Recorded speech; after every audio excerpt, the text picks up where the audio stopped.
안녕하세요. 여러분과 함께하는 자신만만 적용기획사 김우숙입니다. 자, 오늘 우리가 75강 토양 오염에 관한 내용입니다. 오늘은요, 자, 토양 계속 앞에서부터 지금 토양 이야기입니다. 그죠? 그거는 뭐 토양. 자, 근데 우리가 토양 없이는 살 수가 없겠죠. 그렇다고 뭐 토양을 먹고 살지는 않지만, 자, 토양 오염 오늘은요, 여기 하나 간단하게 적어놨죠. 우리가 KDS 기존하고요. 이 뭐죠? 디자인 스탠다드죠? 설계 기준과 그 다음에 시공 기준에 사실 나와 있습니다. 그리고 그 설계 기준에 참 많이 나와 있고요. 구분을 참 잘 해놨어요. 그렇기 때문에 여러분들이 공부하기에 이거는 굉장히 잘 돼 있습니다. 앞에 우리 이거 식재지 그 식재 토양 기준 비교는 별로 저는 잘 됐다는 생각은 안 드는데 이거는 굉장히 잘 되어 있는 것 같아요. 그래서 여러분 한번 보시고요. 우리가 산업 유형별로 이렇게 오염 물질도 구분해 놓고요. 그 다음에 분해 불가능 물질 정도도 이렇게 잘 해놨습니다. 공부하기 좋도록 해놨어요. 그 다른 것보다는 그죠? 자, 그 다음에 이제 토양 오염 정화 방법은 그 기준이 없어요. 기준이 없고 이거는 제가 적어 놓은 거고요. 그 다음에 뒤에 보면 특수환경 토양오염지 기준 이래 가지고 제가 지금 적용 설계 기준하고 그 다음에 시방서 적용 표준 시방서에 지금 우리가 나와 있죠. 자, 뒤에 앞에 KDS와 KCS 적힌 거는요 다 나와 있으니까 여러분들이 한번 보시고요. 저는 그거를 다시 아주 간단하게 적은 거니까 좀 더 필요하시면 보시라는 거죠. 굳이 이 정도까지 봐도 될 것 같은데, 그 다음에 이제 뒤에 보면은 토양 환경별 식재 집안의 어떤 조성법들이 나와 있습니다. 자, 이거는 지금 각각 어떤 설계 기준에 흩어져 있는 내용들을 제가 다 모았어요. 이건 제가 막 한 게 아니고, 이거는 우리가 설계 기준에 있는 내용들이 여러 가지 있게 구분돼서 나와 있기 때문에 제가 이거를 싹 다 모아서 내용들이 있는 거예요. 그래서 일단 우리가 설계와 시공은요, 거의 다 설계 기준을 제가 참고를 했다는 거 잊지 마시고요. 자, 여기에서 봤을 때 우리가 오염 물질 아까 산업 유형별하고 특수환경 오염지 기준이 어떻는가 한번 살펴보면요. 우리가 적용해서 많이 어떤 하는 부분들이죠. 자, 광산, 그죠? 광산도 하죠. 그죠? 그 다음에 폐광산. 자, 이거 우리가 진짜 기본적으로 많이 해요. 석탄 광산, 우리가 관광지 계획할 때 우리가 많이 하는 부분이죠. 자, 그 다음에 이제 우리가 폐기물 처리돼서 이런 부분들을 공원화하는 내용들도 있을 거고요. 그 다음에 이제 제일 많이 하는 것이 쓰레기 매립지죠. 그죠? 쓰레기 매립지를 우리가 복토를 해서 공원화시키는 부분이 있고요. 그 다음에 금속공단이나 재련소는 우리가 하진 않지만, 실제로 우리가 있는 곳에 옛날에 이제 지금 도심지에 있었던 곳이 도심지에 금속공단이나 또는 재련소 뭐 또 심지어는 그런 것도 있었죠. 맥주 공장 그죠? 이런 것을 우리가 도심지에 있던 것이 외부로 나가면서 그런 것을 우리가 공원화하는 경우도 있습니다. 그죠? 심지어는 우리가 미군 부대도 공원화하잖아요. 미군 부대의 이 뭐죠? 뭐 화학 창고라든지 이런 부분들이 실제 이제 금속의 어떤 관한 내용들이죠. 그리고 또 여기에는 안 나와 있지만 제가 이제 그 설계나 어떤 심의를 하다 보면은 아니면 계획을 할 때 그 구나 시에서 불러서 이렇게 가 보면요 그런 곳이 있어요. 굽이 안에 들어간 산인데 그곳에 사실 산림이 굉장히 많이 파손돼서 토양에 어떤 문제가 있냐면 그곳에 알고 보니까 어떤 폭격하는 그 연섭지라 하더라고요. 그래서 그곳에는 실제 이렇게 그 탄피라든지 이런 걸 다 묻어져 있다 뭐 이래가지고 토양이 완전히 오염돼 있는 다 이런 것도 어찌 보면은 금속 공단은 아니지만 어떤 금속으로 인해 가지고 우리가 토양에 어떤 문제가 생기는, 그래서 산림지가 그 근처는 전부 다 파괴돼 있죠. 그죠? 자, 이런 것을 우리가 그런 산지 같은 경우에 공원을 조성을 해야 될 때가 있습니다. 자, 이제 그래서 이제 그런 부분에 우리가 오염 물질이 어떤 물질인가를 알아야만이 실제 있는 것을 어떻게 정화를 하고 아니면은 어떻게 처리를 해서 우리가 조성을 할 것이냐라는 것들이 나오겠죠. 그래서 종류를 보면요. 물론 이제 광산 같은 경우는 이렇게 두 개가 나옵니다. 폐광산이냐, 그 다음에 석탄광산이냐, 라는 것이 나오는데요. 토양 오염물질 쭉쭉 나오죠. 그죠? 어떤 특징들이 나오는데요. 폐광산 같은 경우는 뭐 카드뮴, 구리, 아연납, 그래서 그 다음에 이제 석탄광산 같은 경우는 제일 그 한 게 산도가 높다라는 거죠. 그죠?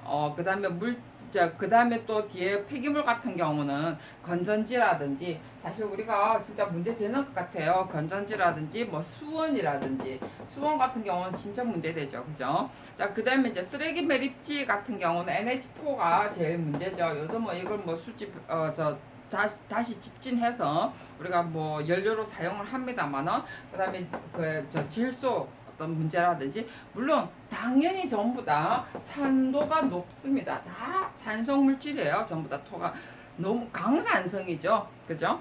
자, 그 다음에 이제 금속 같은 경우는 납이라든지 자, 구리의 어떤 문제라든지 더 많이 있긴 있습니다. 자, 근데 여기에서 이제 왜 문제가 되느냐면 이런 물질들은요, 분해가 불가능하다는 거죠. 산도가 높은 것은 중성화시킬 수는 있어요. 근데 이제 분해가 불가능한 물질이라는 거죠. 그죠? 자, 그래서 옆에 나와 있습니다. 분해 불가능한 물질 하면서 뭐 비소, 크롬, 수원, 구리, 니켈랍 전부 다 이런 물질이 폐기물이라든지 쓰레기 매립지라든지 금속 공단에 전부 다 들어가 있는 거고 우리나라는 또 특히 어떤 방비 어떤 국가 간이잖아요. 그렇기 때문에 뭐 어떤 그런 구리나 납 뿐만 아니라 여러 가지 어떤 니켈, 크롬 이런 것도 굉장히 많이 쓰잖아요.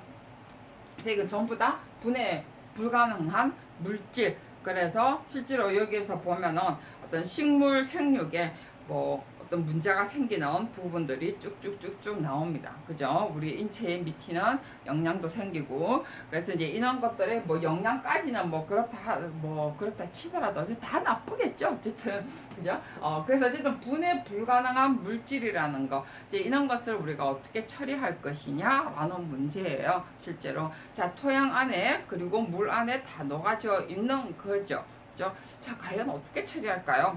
자 옆에 이제 또 생물학적으로 화학적으로 분해 불가능하다라고 적혀 있는 물질이 또 있습니다. 자 나름대로 이런 거는 여러분들이 좀 이해를 좀 하셔야 되고요. 실제로 이런 부분들은 조금 정리를 해서 외우셔야 되는 부분이에요. 이런 거는 제가 어지간해서 외워라 소리는 잘 안 나옵니다. 그죠? 제가 이때까지 강의하면서 외워라 소리는 별로 안 했던 것 같아요. 그죠? 자, 그랬는데, 이런 것은 우리가 조금, 외워야 되는 어떤 부분이 있죠. 그죠? 왜냐하면 화학적인 어떤 부분들 중에서도 우리하고 정말 중요한 부분이 있어요. 실제. 그래서 우리가 농약에 의한 직간접 피해라든지 유기염소계, ABS계, PCB 이런 것은 정도라든지 자 이런 것보다는 식물 세포의 직접 영향이라든지 이런 거, 그 다음에 영양소 결핍 유발 이런 것은 나중에 우리가 말 그대로 메커니즘 식물하고의 어떤 아까 우리가 전도 이야기했죠, 그죠? 이시하고의 관계하면서 메커니즘 했어요. 메커니즘 하면서 식물하고 뿌리하고 성장해서 물과 그 다음에 뿌리하고 흡수하는 과정에서 플러스 마이너스가 어떻게 합치되는가 라는 것을 할 때가 있다는 거죠. 그래서 우리가 있는 것들이 어떻게 지금 말 그대로 필요한가 이런 거 하기 위해서 해요. 근데 당장 뭐 지금 할 필요는 다 배울 필요는 없지만 실제 어떤 메커니즘 할 때 이런 것을 이용을 해야 될 때가 있다는 거죠. 그래서 우리가 알아둘 필요가 있는 거예요. 자, 그래서 어쨌든 이런 것들 때문에 우리가 분해 불가능한 물질 하면서 합치돼서 어떻게 되죠? 몸 안에 축적되는 과정이겠죠. 그죠? 뿌리에서 흡수를 해서 들어오니까. 그죠? 자, 그래서 이제 뒤에 우리가 토양 정화 방법하고 연관이 사실은 됩니다. 그래서 여기에 지금 그러니까 분해가 불가능을 해서 분해가 불가능하지 못하면 어떻게 돼요? 몸에 축적이 되는 과정이 있죠. 그죠? 축척이 왜 어떻게 될까요? 우리 인체에 물하고 연결이 되는데 그게 동물이 어떤 생선이 먹었든지 아니면은 그게 뿌리가 흡수를 해서 거기에서 열매에 올라와서 열매 속에서 축척이 돼 있든지 근데 그 열매를 우리가 먹든지 그죠? 그렇겠죠? 어쨌든 식물체로 통해서 뭘 먹든지 아니면은 어떤 어류에 의해서 먹든지 아니면은 동물을 먹든지 그래서 아니면은 그 풀을 먹었던 소, 그 풀을 먹었던 닭 이런 것을 우리가 잡아서 먹었을 때 그 물질이 그 분해되지 않는 물질이 그 동물에 의해서 생물에 의해서 축적됐던 게 고스란히 우리 몸으로 다시 들어오는 거겠죠. 그래서 인체에 미치는 영향이 전부 다 메커니즘이라는 거죠. 우리 인체까지 들어오는 과정이에요. 자, 그랬을 때 우리가 이제 우리가 수지를 수지를 정화를 하든 토양을 정화를 하든 그 둘 중에 하나를 해야 되겠죠. 그렇다고 뭐 없애면 다 좋은데 분해도 안 된다 하니까 어떻게 하겠어요. 자, 그래서 이제 그런 것 때문에 하는 거예요. 실제로 이걸 하고 있는 부분입니다. 그래서 우리가 이런 것을 우리가 오염물질과 오염지 유형을 했다면 우리가 이것을 이제 어떻게 이제 바꿀 것이냐라는 거 하는 거죠. 자, 토양에 어떤 경작법이 있습니다. 경운법이라고 그러죠, 그죠? 토양 경작법 해서 지금 공학적인 방법으로는 호기성 분해라고 했는데요. 물론 여기에는 토양을 부착한 따짜고 저짜고 해놨는데 실제로는 너무 말이 어려워, 그죠? 자, 토양 경작법에서 또는 경운법이라고 하죠. 어쨌든 이것을 한번 토양에 산소를 주는 거죠. 산소를 줘서 호기성으로 뭔가 분해를 하는 방법. 산소를 계속적으로 더 많은 걸 한다든지 아니면은 우리가 토양에 물을 줘서 계속 어디론가 빠져나가도록 해서 마지막에는 화학적 처리를 하는 수밖에 없는 거겠죠. 자, 그 다음에 토양에 어떤 토양 세척법이 있습니다. 토양을 경작하고 뒤집고 안 되면은 토양을 세척하겠죠. 자, 이거는 주로 우리가 말 그대로 눈에 보이는 철이라든지 이런 것들을 많이 쓰는 곳에 쇳가루 있죠. 쇳가루 있는 그런 토양, 그러니까 쇳가루를 많이 쓰는 토양에 뭔가를 할 때 쓰는 거겠죠. 그래서 토양 내 어떠한 그 세척을 하는데 진짜로 그렇게 해요, 실제로. 그래서 분리를 하는 농축 기법인데요. 토양의 어떤 표면에 부착된 부분들을 말 그대로 세척, 분리하는 방법이에요. 그래서 토양 세척법이라고도 써고요. 그 다음에 바이오 파일이라고도 써요.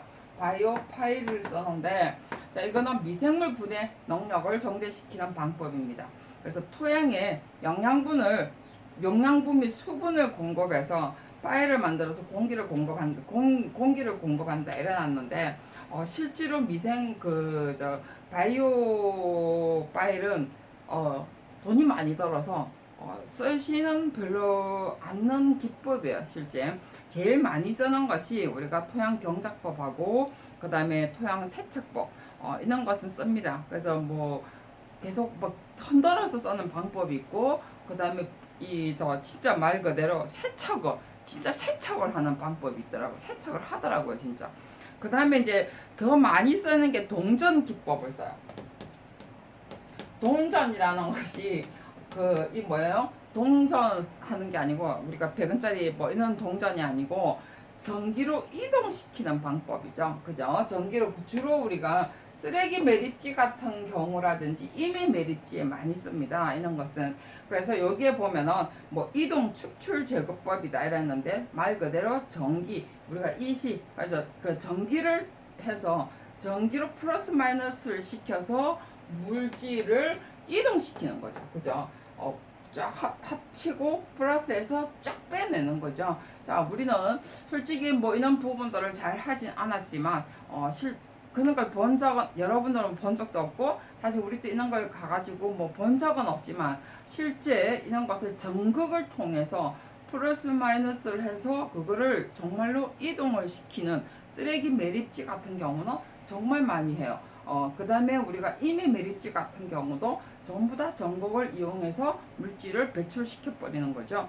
그래서 이게 우리가 동전 기법이라고 해요. 이것도 생각보다 의외로 많이 쓰는 기법 중에 하나입니다. 우리는 뭐 방수 기법밖에 처리를 안 하죠, 그죠?